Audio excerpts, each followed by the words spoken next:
Baik teman-teman, selamat datang kembali. Kesempatan kali ini kita akan membahas saham yang diborong asing ya dalam 5 hari terakhir ya. Jadi untuk minggu ini tanggal 23 sampai dengan 27 Februari 2026 ya. Jadi saya akan bahas totalnya ada 15 saham ya seperti itu ya. Uh, saya akan sharekan dulu untuk screenernya. Jadi saya menggunakan screening Sunar Superseed ya. Bentuknya Excel worksheet yang mana Anda bisa download. Linknya ada di video deskripsi di bawah ini ya. Jadi kalau Anda ingin dapatkan, tinggal kontak saya lewat Telegram ya, chat ya. Nanti saya akan kasih linknya untuk private group. Nanti Anda bisa download Sunar Superseed ya. Jadi Sunar Superseed ini bentuknya Excel worksheet yang mana di sini banyak sekali ya kolom-kolomnya. Tapi kali ini untuk fokus pembahasan kali ini, saya akan fokuskan ke net buy asing dalam 5 hari terakhir. Jadi kita ke main tab screener ya. Saya clear dulu untuk filternya. Jadi clear dulu. Jadi kita akan filter berdasarkan net buy sell foreign. Yang mana di sini kolomnya kolom AN ya. Di sini CUM NBSF filternya kumulatif net buy sell foreign dalam 5 hari terakhir. Kemudian kita urutkan berdasarkan transaksi value terbesar. Ya, yang blank ini kita hilangkan. Jadi kita akan dapatkan saham-sahamnya di sini.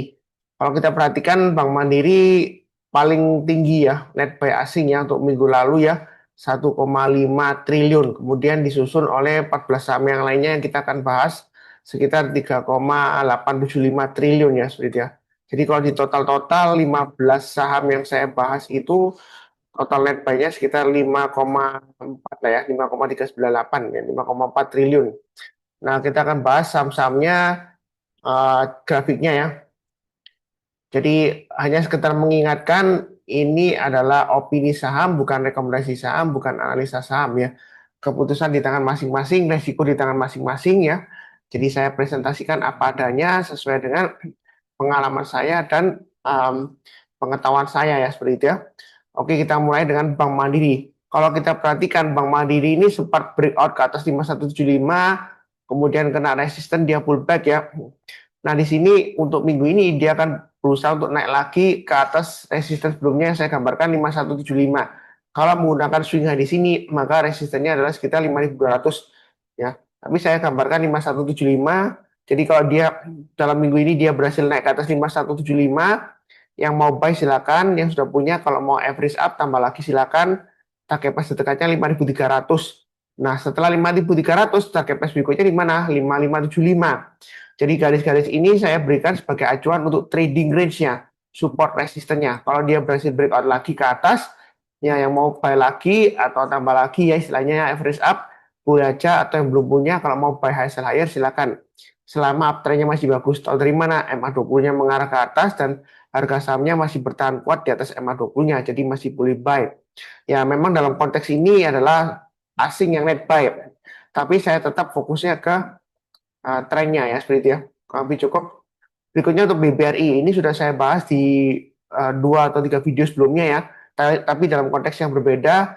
Nah, BBRI ini termasuk saham yang saya bahas di buy on weakness sebelumnya ya. Jadi untuk BBRI ini masih cukup menarik karena dia sideways dan dia memang masih testing resisten 3900. Sudah sering saya sebutkan kalau kita bicara mengenai analisa teknikal, jangan sampai resisten itu dijadikan tembok yang membatasi kita untuk profit lebih tinggi lagi. Oh, kena resisten. Oh, kita jual dulu, kita tunggu di bawah. Ya, kalau seperti itu ya nggak maju-maju ya. Kapan kita bisa profit banyak? Nah, kita maunya profit banyak. Jadi kalau dia breakout ke atas 3900, kalau mau tambah lagi atau average up silakan. Yang belum buy ya silakan buy ya. Karena sebelumnya mungkin masih tunggu dia sideways-nya lumayan lama di sini ya. Secara di minggu pertama sampai dengan Februari minggu ketiga ini ya. Jadi bisa aja nanti mendekati dividen dia bisa aja naik ya seperti itu ya. Tapi kalau kita lihat pasti sudah mulai akumulasi buy walaupun nggak sebanyak BMRI tapi lumayan ya. Jadi buy-nya bertahap aja untuk Bank BRI, kalau naik kita tambah lagi atau average up ya seperti itu ya. Pahami cukup. Berikutnya untuk UNTR.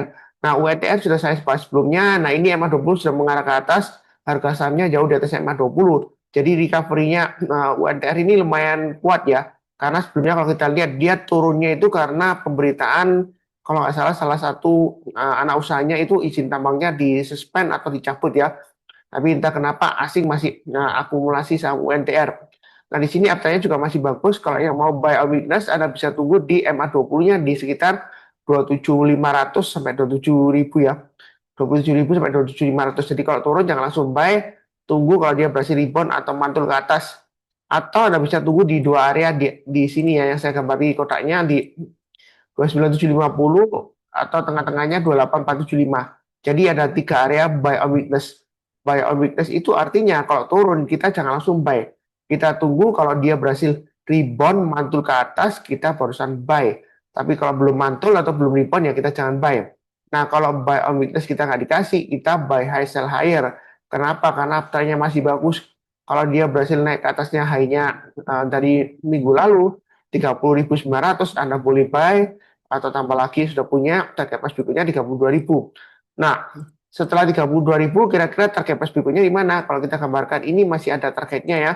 Jadi saya berdasarkan high yang di sini 34.100, kemudian berikutnya lagi di sini 36.200. Ya, kalau kita lihat dari grafik bulanannya cantik ya untuk UNTR ya, masih cukup kuat, bodinya full ya. Nah, di sini dia akan testing resistance 32.000. Nah, kalau Anda takut-takut ya Anda mungkin buy on weakness saja. Paling jauh ya buy on weakness di 26.225. Kalau dia turun di bawahnya 26.225, malah saya nggak nyarankan buy on weakness. Memang sebelumnya di sini mungkin ada yang bilang, Pak Sunar saya beli di sini ya. Ya kalau sudah naik sih gampang ya, Anda share kemana-mana. Coba waktu dia turun, Anda buy, Anda berani share nggak? Iya kalau naik, kalau turun lagi pasti Anda dikata-katain, saham lagi downtrend kok Anda beli, Anda borong ya. Gitu. Nah prinsipnya di sini saya nggak menjelekkan siapapun juga. Saya adalah trend following, selama uptrend yang masih belum ada konfirmasi kita tunggu. Ya paling cepat biasanya sih kita tunggunya MA20, tapi kalau untuk seperti recovery seperti ini, biasanya kita bisa pakai acuan MA200-nya. Jadi kalau dia balik lagi ke atas MA200-nya, dia sudah mulai bagus, tapi jangan terlalu banyak. Kita tunggu kalau dia sudah berhasil naik ke atas MA20-nya. Di sini MA20-nya sudah dipotong ke atas ya. Sudah saya bahas juga di video sebelumnya. Jadi bukan karena sudah naik terus saya bahas, enggak ya. Video sebelumnya sudah saya bahas juga mengenai UNTR ya. Kalau lebih cukup, berikutnya untuk ADI. Nah, ADI di sini resisten 9.400 sudah saya gambarkan. Ternyata dia gagal bertahan di atas 9.400. Nah, kalau sudah punya bagaimana? Ya, Anda pasang trailing stopnya atau stop lossnya di low-nya terakhir 9.200. Kalau dia gagal bertahan di atas 9.200, mungkin ada baiknya kurangi posisi. Ya. Jadi kita bisa tunggu, yang mau buy on weakness bisa tunggu di 8.800 sampai 8.950, itu area buy on weakness-nya, atau di area sekitar MA20-nya nanti, sekitar 8.400-an ya. Jadi kalau turun jangan langsung buy. Kita tunggu kalau dia berhasil rebound atau mantul ke atas, kita barusan buy. Itu yang mau buy on weakness. Saran saya sih lebih baik buy on weakness saja, karena biasanya kalau sudah naik tinggi, dia akan terkoreksi ya, paling nggak pullback. Nah, kalau misalnya nggak dikasih ya, dia ternyata minggu ini dia berhasil high lagi Pak Sunar, naik ke atas 9.500. Boleh nggak buy? Ya, kalau saya sih trend following, saya akan mengatakan boleh buy. Wah, jangan-jangan nanti dibanting Pak Sunar. Ya, yang penting adalah Anda sesuaikan dengan resiko profil masing-masing. Kalau misalnya Anda nggak berani, takut dibanting, ya tunggu aja buy on weakness ya. Kalau misalnya nggak dikasih, ya Anda harus ikhlaskan, jangan sampai dikejar ya. Nanti dikejar, ya akhirnya Anda kebagian cuci piringnya. Ya, kalau Anda nggak cek trennya. Nah, di sini uptrendnya masih bagus. Anda bisa buy on weakness di area saya kotain atau buy high sell higher. Jadi pilihan di tangan masing-masing ya. Tapi kalau saya bilang sih nggak buru-buru, buy on weakness saja. Mungkin pilih saham yang lainnya dulu. Nanti kalau dia sudah pullback, rebound, ada konfirmasi menjelang penutupan atau besoknya kita barusan buy untuk ADI. Ya, lebih cukup. Berikutnya untuk Inco, area buy on weakness untuk Inco ada di area 6.775, 6.100 sampai 5.500. Dia masih sideways di area konsolidasi 6.775 sampai 7.225. Strateginya kalau seperti ini kita tunggu aja, sekaligus lantai bangunan berikutnya kalau dia naik ke atas 7.225 Anda boleh buy, atau average up target pas berikutnya 7.600 dan 8.100 ya, karena dia masih konsolidasi ya. Mau buy sekarang boleh, tapi buy-nya jangan terlalu banyak ya. Jadi sekalian ikut lantai bangunan berikutnya ya. Nah, memang di sini kalau kita lihat ada resistennya di sini Pak Sunar. Jangan sampai resisten ini kita jadikan tembok. Jadi Anda takut masuk karena ini kan resisten ya. Nah, yang penting adalah follow trendnya. Kalau uptrendnya masih bagus ya kita masih boleh buy, ya boleh tambah lagi. Yang penting adalah Anda pasang trailing stopnya atau stop loss-nya. Kurang lebih cukup. Berikutnya untuk MBMA. Jadi MBMA ini juga sudah pernah saya bahas. Yang mau buy on weakness tuh di 845, 720 dan 615. Jadi ada 3 area. Nah, kalau misalnya buy on weakness nggak dikasih, kita ikut lantai bangunan berikutnya. Kalau dia berhasil naik ke atas 945, kita buy. Target price berikutnya 1045. Ini sudah saya gambarkan ya. Jadi Anda tinggal tunggu aja buy on weakness, kalau nggak dikasih ya kita ikut lantai bangunan berikutnya, buy high, sell higher. Atau tunggu di EMA 20-nya aja kalau nggak buru-buru ya. Karena biasanya dikasih kok ya. Jadi kalau turun jangan langsung buy. Kita tunggu menjelang penutupan atau besoknya kalau dia rebound ya kita barusan buy ya. Habis seperti itu. Cukup. Bagi yang merasa Pak Sunar ngomongnya cepet banget. Playback speed videonya bisa dikurangi kan 0,75 kali. Kalau gambarnya angkanya ini nggak jelas, Anda naikkan resolusinya ke 1080p. Karena kalau YouTube video itu kalau koneksinya lambat, dia akan turunkan resolusi videonya otomatis ya. Kalau resolusinya rendah, dia nggak seberapa kelihatan angka-angkanya. Jadi kalau nggak kelihatan, Anda nggak bisa catat ya. Nah, Teams ini minggu ini dia akan testing resistance sekitar area 4110. Kalau Anda mau buy, Anda ada dua pilihan. Lebih baik sih buy on weakness kalau saya sarankan ya di 3490 atau 3020 karena dia masih testing resistance 4110. Kalau misalnya dia nggak dikasih, ternyata dia breakout sebentar naik ke atas 4110, ya kita boleh buy. Buy-nya bertahap, kalau dia naik ke atas 4380, kita bisa tambah lagi average up dan seterusnya ya. Jadi areanya sudah saya gambarkan, target price-nya masih bisa ke 5100. Jadi tutin sini uptrend-nya masih bagus, memang masih testing resistant. Ya, habis itu cukup. Berikutnya untuk BBTN, ini sebelumnya sudah saya gambarkan garisnya mungkin hilang ya.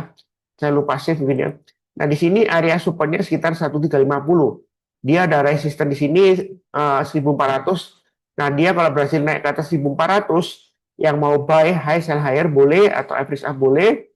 Target price berikutnya 1450. Kalau mau digambarkan lagi setelah 1450 untuk BTN, maka target price berikutnya sekitar 1525. Nah, yang mau buy on weakness bisa tunggu di MA 220-nya ya, di sekitar area 1300-an. Jadi kalau dia turun, jangan langsung buy. Tunggu kalau dia berhasil rebound atau mantul ke atas, kita barusan buy. Itu untuk BBTN ya. Kalau yang mau tunggu buy on weakness di bawah, ya mungkin bisa tunggu buy on weakness di area ini ya. Di area sekitar 1180. Ini paling bawah ya. Jadi kita tunggu di sana, kalau dia rebound atau mantul, barusan buy. Tapi kalau belum ya, jangan dulu karena ada kemungkinan dia akan turun lagi ya. Paling jauh di 1180 aja. Kalau terlalu bawah takutnya nanti uptrendnya selesai, nanti downtrend kita bagian cuci piringnya. Memang di sini ada Pak Sunar nggak tahu ini ekor panjang loh. Ekor panjang berarti ini kalau turun di bawah 1180 ya kita buy aja, nanti juga balik sendiri lagi ke atas. Ya jawaban saya sih mungkin aja bisa. Tapi saya tetap kadang-kadang kita beli saham nggak harus nawar di harga paling bawah. Karena belinya agak ke atas sedikit ya. Saya bilangnya agak ke atas sedikit. Bukan saya bilang belinya di atas sini enggak. Supaya Pak, untuk konfirmasi. Karena kalau kita lihat di sini, beli di atas 1180 lebih aman. Ya, seperti itu. Daripada kalau resiko ini sebelumnya turun-turun terus kan. Ini lama loh, berhari-hari ya. Lebih dari 1 minggu ini ya. Ini sekitar 2 mingguan ya. 10 hari trading. Jadi dia dikasih merah terus, masih resiko. Nah, itu yang mau buy weakness ada di area ini yang saya kotain, atau kalau nggak dikasih ya kita buy high sell higher. Yang penting kita lihat uptrendnya. Selama uptrendnya masih bagus, kalau dia breakout higher high ya dia akan naik lagi ya. Kalau tiba-tiba dibanting gimana Pak Sunar ya, jangan lupa pasang trailing stopnya atau stop lossnya. Memangnya salahnya Pak Sunar kalau dibanting turun? Memangnya saya ikutan goreng sahamnya? Memangnya saya ikutan pom-pom? Enggak ya. Jadi saya bahas, kadang-kadang memang saya bahas lagi, tapi kan karena konteksnya dia masih bagus uptrendnya ya. Atau dalam hal ini konteksnya asing net buy, jadi asing masih net buy ya, ya dia masuk ke pembahasan videonya ya. Kurang lebih seperti itu cukup. Berikutnya untuk AMRT. Nah, AMRT ini kalau kita gambarkan di sini dia masih testing area resistance 1910 ya. Yang mau buy on weakness bisa tunggu di area 1780 karena dia masih testing supportnya juga ya. Jadi dia testing resistance gagal, dia akan testing supportnya 1780. Kalau dalam minggu ini dia turun, kemudian dia rebound, mantul ke atas 1780, Anda boleh buy. Istilahnya buy on weakness. Atau kalau misalnya dia berhasil naik lagi ke atas 1910, Anda boleh buy. Nah, buy-nya bertahap aja. Kalau dia breakout higher high lagi dari high-nya hari Jumat, 1965 Anda tambah lagi atau average up, target price berikutnya di sini di area 2020, kemudian 2090. Jadi trading range-nya saya gambarkan ya, lantai bangunannya ya. Target price-nya setelah 2090 adalah 2220. Ya, jadi baiknya bertahap aja. Jangan terlalu agresif karena kalau kita lihat MA20-nya masih mengarah ke bawah ya. Dia masih testing lagi area MA20-nya. Walaupun MA200-nya sudah mulai maaf bukan MA200 ya. Kalau kita lihat MA20-nya masih di bawah MA200 ya. Ini downtrend channel 20 periodenya ya. Ini MA200 yang di atasnya. Jadi masih bearish untuk jangka menengah dan jangka panjang, dan arah MA20 juga masih mengarah ke bawah. Ya, tapi cukup untuk AMRT. Berikutnya untuk Indosat. Indosat dia sedang testing area resistennya 2280. Nah, di sini untuk area buy on weakness sekitar 2140 ya. Yang mau buy mungkin bisa tunggu di sana. Kalau nggak dikasih, kita buy high, sell higher. Jadi ketika dia breakout menjelang penutupan atau besoknya kalau dia naik ke atas 2280, Anda buy. Target pas berikutnya ini kalau kita gambarkan lantai bangunannya ya. Ini 2390 kurang lebih di area di sini ya, konsolidasi low-nya. Kemudian berikutnya lagi saya pakai 2490 sehingga di sini. Kemudian berikutnya lagi di 2600 ya. 2600 ini cukup rapi ya, ada ekor panjang. Jadi kalau misalnya dia naik ke atas 2600, jangan lupa pasang trailing stopnya di bawahnya, mungkin 2550 atau 2570 karena sebelumnya dia gagal ya. Jadi itu jaga-jaga. Jadi Anda bisa pasang trailing stopnya bertahap ya, seperti itu. Kalau dia sudah dekat dengan 2600 ya. Mungkin Anda bisa pasang di 2490 ya, seperti itu. Itu jagain posisinya. Kalau dia gagal bertahan di atasnya 2490, kemungkinan dia akan balik lagi ke area supportnya sekitar 2100-an ya. Kurang lebih seperti itu untuk ISAT. Berikutnya untuk Pegas. Pegas uptrendnya masih bagus ya. Pegas ini intinya selama dia masih bertahan di atas 2000, dia cukup menarik ya untuk Pegas ya. Anda yang mau buy on weakness bisa di sekitar area 2000 atau sekitar area dari low-nya di sini 2120. Nah, memang harga terakhir kan 2190 ya, nggak terlalu jauh. Jadi Anda boleh aja langsung buy. Nah, dia akan testing resistance sekitar 2260. Kalau dia berhasil naik lagi, ini ada checkpointnya 2310 ya. Anda bisa tambah lagi atau average up. Setelah 2310 kira-kira pakai pas berikutnya di mana? Nah, kita mundur jauh ke belakang ya, beberapa tahun ya, sampai 5 tahun, 6 tahun lebih ya. Maka target pas berikutnya adalah 2460. Berikutnya lagi untuk Pegas di sini 2720. Berikutnya lagi di sini 2860. Jadi Pegas ini termasuk salah satu saham yang masih konsolidasi yang cukup menarik ya. Karena dia sudah berhasil tembus dari 2000, yang mana 2000 ini resistennya sudah sejak 5 tahun lebih ya. Jadi dia sudah bearish lama, dia bangkit kembali, ya mudah-mudahan bisa balik lagi ke masa kejayaannya dulu di sekitar 6.000-an ya. Ya, memang masih long way to go. Jadi yang mau buy weakness ya bisa aja di sekitar area 2000 ya. Tapi jangan sampai turun Anda langsung buy. Tunggu aja kalau menjelang penutupan atau besoknya dia rebound mantul ke atas, kita berusaha buy. Ya. Kalau lebih cukup, berikutnya MBKA. MBKA dia masih strong ya, apalagi didukung dengan sentimen emas. Nah di sini dalam minggu ini kalau dia berhasil naik ke atas 3680, Anda boleh buy. Target pas berikutnya lumayan jauh ya, 4100-an sampai 4500. Yang mau buy on weakness bisa tunggu di area 3200 atau 2930, paling jauh di 2620 ya. Tapi kalau saran saya sih 2620 terlalu jauh di bawah. Jadi buy on weakness-nya maksimum di 2930 aja. Kalau turun jangan langsung buy. Ya kita tunggu besoknya kalau dia berhasil rebound mantul ke atas, ya kita barusan buy. Itu untuk MBKA. Ya. Kalau lebih mas seperti itu cukup. Berikutnya untuk ASI. Dia di tengah-tengahnya antara 6325 dan 6900, masih cenderung turun. Nah, strateginya kalau kita lihat di sini ada area checkpoint untuk supportnya 6525. Kalau dia turun di bawah 6525, ya kita jangan dulu dan langsung buy ya. Kita tunggu kalau dia berhasil rebound mantul ke atas. Jadi ada dua area di sini, 6525, 6325 ya. Itu yang mau buy a weakness karena dia sedang testing resistennya.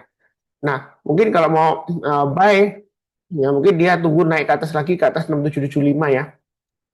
Naik ke atas 6775 kita buy, naik lagi ke atas 6900 kita tambah lagi average up, target price-nya 7475 atau pakai acuan swing di sini ya, 6 di 7000. Jadi buy-nya bertahap aja, kalau naik kita tambah lagi atau average up ya.